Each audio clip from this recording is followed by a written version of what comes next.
कहते हैं बुढ़ापा बहुत तकलीफ़ देता है और ऐसे वक्त में व्यक्ति को एक दो बीमारियां हो जाएं तो ज़िंदगी नर्क हो जाती है। ऐसी ही ज़िंदगी को दुश्वार करने वाली एक बीमारी के बारे में आज हम बात करेंगे, जिसे दुनिया पार्किंसन डिजीज़ के नाम से जानती है।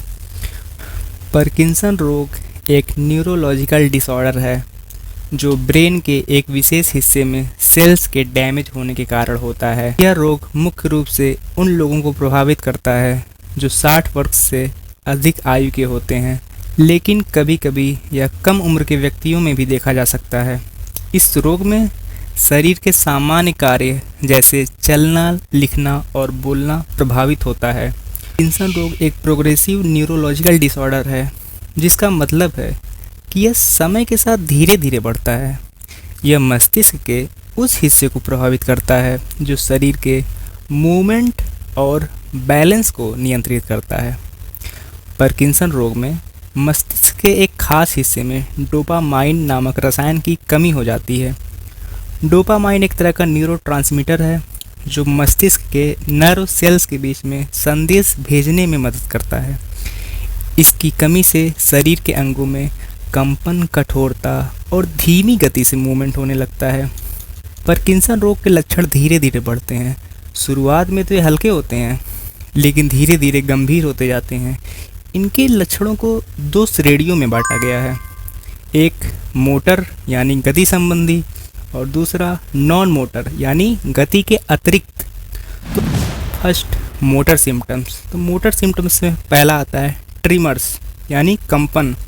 यह रोग का सबसे सामान्य लक्षण है। इसमें क्या होता है, हाथ, पैर या सिर में कंपन होता है। खासकर आराम की स्थिति में एक कंपन अधिक देखा जाता है। मोटर सिम्टम्स में ही दूसरा है ब्रैडीकाइनेसिया यानी धीमी गति। इस स्थिति में क्या होता है, मरीज को कोई भी कार्य करने में बहुत समय लगता है और धीमा चलने की आदत हो जाती है। और मोटर सिम्टम्स में थर्ड है रिजिडिटी। इसमें क्या होता है, शरीर के अंगों में अकड़न आ जाती है जिससे गति करना मुश्किल हो जाता है।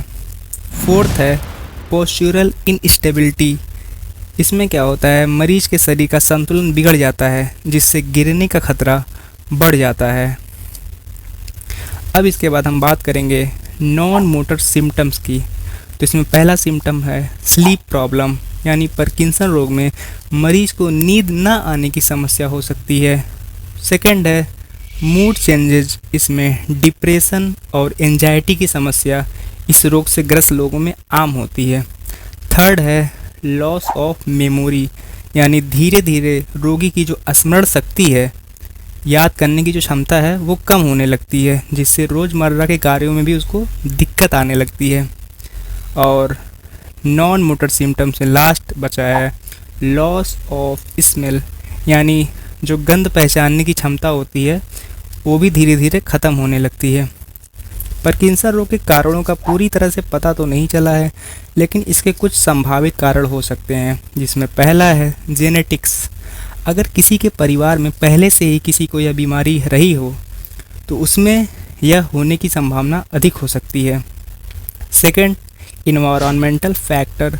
कुछ केमिकल्स या टॉक्सिन के संपर्क में आने से पार्किंसन रोग का खतरा बढ़ सकता है। थर्ड है एज। उम्र के साथ साथ मस्तिष्क में न्यूरॉन्स की संख्या कम होने लगती है, जिससे पार्किंसन का खतरा बढ़ता रहता है। फोर्थ है जेंडर फैक्टर। पुरुषों में इस रोग का खतरा महिलाओं की तुलना में अधिक देखा गया है।